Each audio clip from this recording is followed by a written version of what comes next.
Welcome to Locate Success. Today, we will be talking about the history behind daylight saving time and why some places participate while others opt out. Spring marks many changes. Warmer weather, longer days, flowers peeping through the dirt. But for many people in the US, the approach of spring also means the start of daylight saving time. This period, often incorrectly called daylight savings time, begins at 2 a.m. local time on the second Sunday in March, when clocks spring forward an hour. Daylight saving time ends at 2 a.m. local time on the first Sunday in November, when clocks fall back by an hour.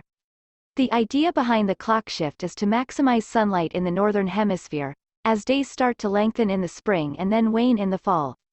The logic is that by springing forward and falling back, people add an hour of sunlight to the end of the workday. But the benefits of this change are controversial, and the shift can have measurable impacts on health. What's behind the changes in sunlight? Seasonal shifts in the length of a day come from Earth's off-kilter rotation.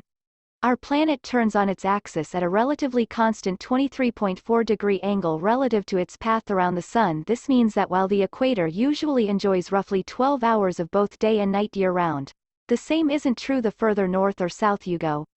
Summertime marks the northern hemisphere's time to shine. It leans toward the sun, causing longer and warmer days.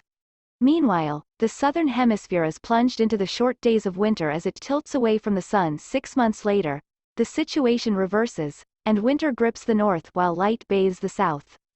When coal still ruled, daylight saving time was implemented as a way to maximize limited daylight hours. Because of this, a given region's participation depends, in part, on how far the location is from the equator. The farther away the country, the more pronounced the difference in day length between summer and winter, and the more likely the region is to participate in the time shift. When did daylight saving time begin? Many credit Benjamin Franklin for daylight saving time thanks to a possibly satirical letter he penned for the Journal de Paris in 1784. In the letter, he expressed astonishment to see the sun rise at the early hour of 6 in the morning, long before most Parisians ever saw the light of day. If that were to change, he writes, the city could save an immense sum of candles.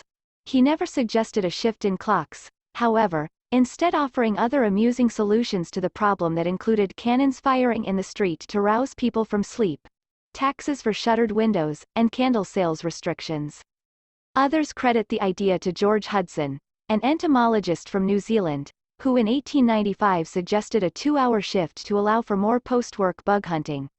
Soon after, William Willett proposed a similar idea to prevent wasting daylight, bringing the concept to England's Parliament in the early 1900s. It wasn't until resources became scarce during World War I that Germany decided to go ahead with just such a plan, implementing the first daylight saving time in 1916 to maximize resource use during sunlit hours. The United States soon followed suit, with the country's first seasonal time shift taking place in 1918. Who observes daylight saving time? Not everyone is in on the clock-changing frenzy. In the United States, Hawaii and most of Arizona, excluding the Navajo Nation, as well as the territories of Guam, Puerto Rico, American Samoa, the U.S. Virgin Islands, and the Northern Mariana Islands all opt out of daylight saving time. Globally, the popularity of changing clocks varies as well. Most of North America, Europe, New Zealand, and a few regions of the Middle East are in on the annual shift, though each have different start and stop dates. But the majority of Africa and Asia do not change their clocks. South America and Australia are split on the matter. Europe's participation, however, soon may change. The European Commissioner for Transport, Violeta Bulc, announced in 2018 that the year's time shift, which previously spanned March and October, would be the EU's last. According to German news service Deutsche Welle, each EU state must decide by April 2019 whether to stay on summer or winter time.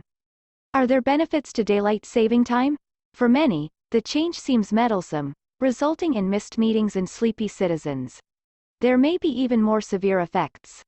Some studies identified an increase in heart attacks that coincides with springing forward and a slight decrease when falling back. Other studies suggest the time change could be linked to an increase of fatal car accidents, though the effect is small relative to the total number of crashes each year. Still, other concerns include impacts to the immune system due to the inevitable sleep loss. What's more, many studies have questioned whether there have ever been energy savings at all. A 2008 study from the U.S. Department of Energy suggested that in the United States, an extra 4 weeks of daylight saving time saved about 0.5% in total electricity a day. But others conclude the situation is largely a wash. The later sunlight hours do often reduce electricity use during this time, but they also spur more intense use of air conditioning in the evening or greater energy demands to light up the dark mornings. Even so, those impacts may be location-specific. One study found that daylight saving time caused an increase in energy demand and pollution emissions in Indiana, while another found it led to slight reductions in energy use in Norway and Sweden. These days, arguments in favor of daylight saving time generally center on the boost the time shift gives to evening activities. People tend to go outside when it's light after work, playing sports, going for walks, taking kids to the playground, rather than sitting on the couch. Many outdoor industries, including golf and barbecue, have even promoted daylight saving time, which they say boosts profits. The petroleum industry is also a fan, as people drive more if it is still light after work or school. But in many places, the time shift is very unpopular.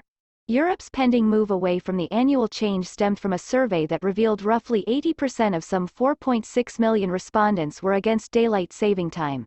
And some American states are also starting to push for changes. For now, however, if you live in a region that shifts the clocks twice a year, be wary of its effects. What do you think about the daylight saving time? Kindly share your opinion in the comment section. Don't forget to like this video, share and hit the subscribe button. Thanks for watching.